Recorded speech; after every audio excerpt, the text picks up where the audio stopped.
नमस्कार। आज केवल ये संघ भवन में नुहे कि भुवनेश्वर में नुहे कि ओडिशा में नुहे एपरिक दिल्ली में भी आज से महान जननायक राष्ट्र पुरुष स्वाधीनता आंदोलन से यशस्वी नायक नूतन ओडिशा शिल्प प्रतिष्ठार शिल्प आंदोलन जे नायक ओडिया जाति सर्वप्रिय नेता भारत वर्षर राष्ट्र नायक विजु बाबूंकर श्राद्ध दिवस आम पालन करूँ श्रद्धांजलि करूँ महान आत्मा आज प्रार्थना करी चित्र तले आमको सबुदिन प्रेरणा दौ था आमको सबुदिन आग को जावाई मार्गदर्शन करूँ जीवन व्यापी संघर्ष जीवन व्यापी साधना एवं जीवन जो लक्ष्य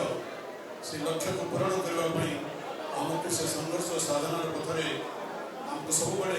आत्मा दिग्दर्शन दौथा आज मोर ये श्रद्धांजलि आज अनेक लोक मन में अनेक प्रश्न बाची आज श्राद्ध दिवस ये कहते वक्ता मैंने अनेक मन में अनेक ग्लानि अनेक दुख विजु बाबू को प्रति जो प्रकार अपमान करागला कतिपय व्यक्ति द्वारा जानी नहीं पछे कहार षड्यंत्र अच्छी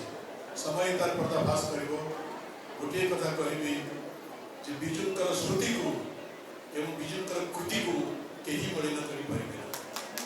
कर श्रुति और जीवन व्यापी कृति इतिहास प्रति पृष्ठ देखिए सामाजिक राजनीतिक जीवन जो 65 वर्ष से 65 वर्ष प्रति मुहूर्त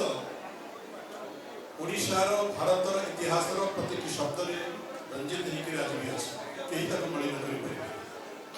तो विजु बाबू प्रतिमूर्ति निआ लगे दिगला से मूर्ति को कला कर दिगला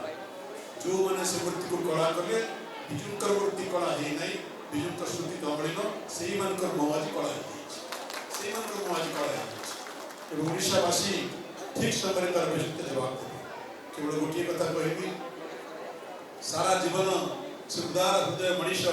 लोक सेवा कर हुए तो पानी कठोरता था अनेक समय आमको से कठोर कथा कहते आमको तैयारी करने निर्माण करने किंतु हृदयटा अत्यंत कोमल था अत्यंत निर्मल था बहुत सौभाग्य मुझे युवक थी महान जननायक नेतृत्व तले काम कर सौभाग्य से आम से जो दलिया संगठन करूँ युवक थे विजु बाबू आमको नेतृत्व दौले मार्गदर्शन करुले आमको बहुत गाड़ी दौते शिखेगा सब कहे आज ओडिशा राजनीति अंतत मोर जो परिचिति अच्छी मो भाई से सब अनेक युवक मान जो परिचिति अच्छी से परिचिति आमको विजु पट्टनायक आम समग्र जाति से स्मरण रही केवल ये गोटे कथा कहबी तुम मन अच्छी थे विजु बाबू जन को मनीष करते पाठ पढ़ा ठार आरंभ कर नेतृत्व देते विजु बाबू से परवर्ती पर बहुत गाड़ी दे सर्वसाधारण गाड़ी दे विजु बाबू कौन प्रतिक्रिया व्यक्त कले जो तार 4 मास पर उपनिर्वाचन है समस्त विरोध सत्वे विजु बाबू प्रार्थी कले विजय जो कहला सार आपको जो दिन राति गाड़ी दूसरी आप कैंडिडेट की गले विजय बाबू कहले से मोर पुओ जो तुम जंगल झाड़ा फेरीदेव मुझे जंगल को काटिदेवी मुझे गठन कर आज बुझीपारा ना काली निश्चय से बुझ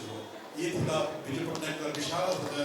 व्यक्तित्व एवं कहते मोर भाई मत मन कहते बहुत दिन तले कही विजु पट्टनायक वंचित समय जी महान थे मृद विजु पट्टनायक अधिक महान विजु पट्टनायक लाइफ जीवंत विजु पट्टनायक जी महान थे मृत्यु पर विजु पट्टनायक अधिक महान हो जीवन बलिदान किसी दिन तले विधानसभा जो विजु बाबूर ना परिवर्तन संजय कहते स्मृति को मिटाई देवाई चक्रांत वर्तमान सरकार आरंभ कर आज श्राद्ध सब राजनीति कथा उचित नुहे कारण विजु बाबू राजनीति बहुत धरे से कही विधानसभा ये जो अपराध तुम कल ओडिशा अच्छी से अपराध उपयुक्त जवाब तुमको आज नरे कर देबे कारण बिजू पटनायक वर्तमान कौन सी दलर नेता नथिले बिजू पटनायक केवल ओडिशा मुख्यमंत्री नथिले बिजू पटनायक केवल बिजू जनता दलर बा जनता दलर सभापति नथिले बिजू पटनायक स्वाधीनता आंदोलन यशस्वी युग पुरुष थे बिजू पटनायक तेणु से महान दत्तक प्रति आज आम समस्ते श्रद्धांजलि निवेदन करवा आसतु से देखे मार्ग समस्ते चलवा समस्त बहुत बहुत नमस्कार बिजू पटनायक अमर रहे।